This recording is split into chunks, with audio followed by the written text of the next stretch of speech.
Imagine you're traveling through the remote countryside of West Bengal, India, where the nights are pitch black and the only sounds are the distant howls of wind through the trees.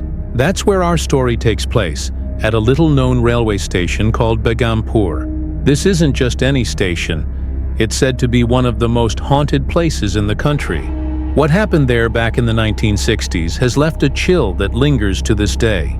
People who know the tale avoid even mentioning its name after dark. This is the true horror story of Begampur Railway Station, and trust me, once you hear it, you might think twice before catching a late-night train. It all started in the early 1960s. Begampur was built in a quiet, isolated area in Purulia district, thanks to the efforts of a local queen from the Santhal tribe named Lachan Kumari. She wanted to connect her people to the outside world, bring in trade, and make life a bit easier for the villagers. The station opened with a lot of hope. Trains would stop there, people would come and go, and it felt like progress. For a few years, everything was normal. The platform buzzed with passengers during the day, vendors selling tea and snacks, and the station master keeping things running smoothly. But remote places like this have their secrets, and Begampur was no exception. The trouble began one foggy night in 1967. The station master at the time was a man named Mr. Prasad. He was a no-nonsense guy, in his 40s, with a wife and 2 young kids living in the small quarters right next to the tracks. Prasad had been posted there for about a year, and he liked the quiet life away from the city hustle. That night, he was on duty, waiting for the last train to pass through around midnight. The air was thick with mist, the kind that makes everything look blurry and unreal. He stepped out onto the platform with his lantern, the flame flickering weakly against the darkness. As he walked along the tracks to check the signals, he heard something, a soft rustling, like fabric dragging on the ground. At first, he thought it was just the wind, or maybe a stray animal. But then, out of the corner of his eye, he saw her, a woman in a white sari, standing right in the middle of the tracks about 50 yards away. Her hair was loose and wild, blowing in a breeze that Prasad couldn't feel. She wasn't moving, she was just there.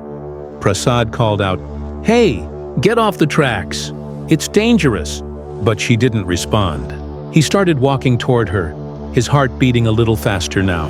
As he got closer, something felt wrong. Her skin was pale, almost glowing in the moonlight, and her eyes were empty, like black holes staring right through him. Prasad froze. The woman began to move, not walking, but gliding toward him, her feet not touching the ground. The sari trailed behind her, and he could hear a faint whispering, like a woman's voice murmuring in pain. Terrified, he turned and ran back to the station, slamming the door to his office.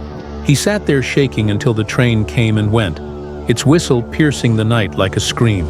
When morning came, he told his colleagues what he'd seen. They laughed it off at first, saying he must have been tired or imagining things, but the villagers knew better. They whispered about a young woman who had died on those very tracks years earlier. Some said she was a bride who threw herself in front of a train after her husband abandoned her.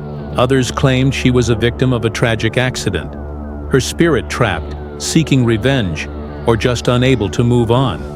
Prasad tried to shake it off, but that sighting changed him. He became jumpy, always looking over his shoulder. A few nights later, it happened again. This time, he was in his quarters with his family. His wife was putting the kids to bed, and Prasad was reading the newspaper by lamplight. Suddenly, the temperature dropped, like someone had opened a freezer door. The kids started crying, saying they felt cold hands touching them. Prasad looked out the window, and there she was, the woman in white, standing on the platform, her head turned toward their home. She raised her arm, pointing directly at him. His wife screamed, and the family huddled together, praying until dawn. Word spread like wildfire through the village. People started avoiding the station after sunset. Train conductors reported strange things too. Lights flickering in the empty building, shadows moving where no one should be. One engineer swore he saw the woman running alongside the train, keeping pace even as it sped up to 60 kilometers per hour. Her face was twisted in agony, mouth open in a silent scream. Passengers on board felt an unexplained dread, like icy fingers gripping their hearts. Then, the unthinkable happened. Just a week after Prasad's second sighting, he didn't show up for his shift. His relief worker went to check on him and found the door to the quarters ajar. Inside it was a scene of pure horror. Prasad, his wife, and both children were dead. Their bodies were cold, faces frozen in expressions of terror, eyes wide open as if they'd seen something unimaginable. There were no signs of struggle, no wounds, no poison.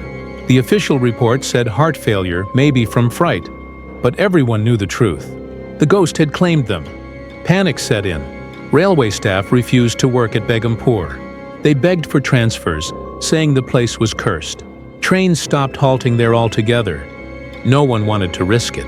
The station was boarded up, left to rot in the wilderness. For the next 42 years, it stood abandoned, overgrown with weeds and vines creeping up the walls like skeletal fingers. Villagers called it the ghost station. Even animals stayed away. No birds nested there. No dogs wandered in. If you were brave or foolish enough to go near it at night, you'd hear things. The distant wail of a train that never arrived, footsteps echoing on the empty platform, or worst of all, a woman's soft sobbing carried on the wind. Over the years, a few people tried to investigate.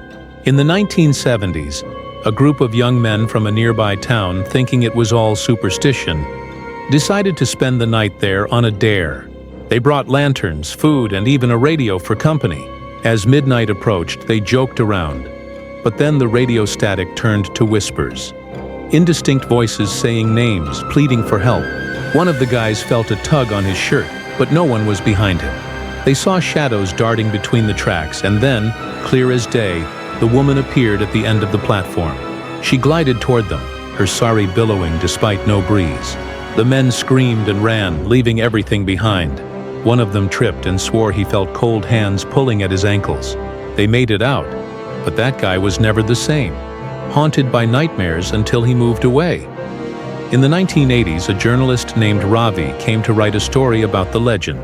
He arrived during the day, interviewed locals who spoke in hushed tones.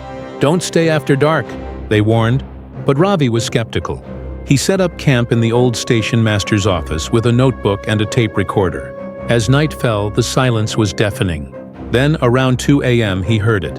A train approaching, the rumble growing louder. But no train was scheduled. He stepped out, and the platform was empty, but the sound was everywhere. Suddenly, a gust of wind knocked his lantern over, plunging him into darkness. In the moonlight, he saw her. The woman, inches from his face, her breath cold and foul like decay. Ravi fled, his tape recorder capturing only static and a faint, eerie laugh. His article called it the most terrifying experience of his life, and he never returned. By the 1990s, the villagers petitioned the government to reopen the station. They needed it for travel, for their livelihoods.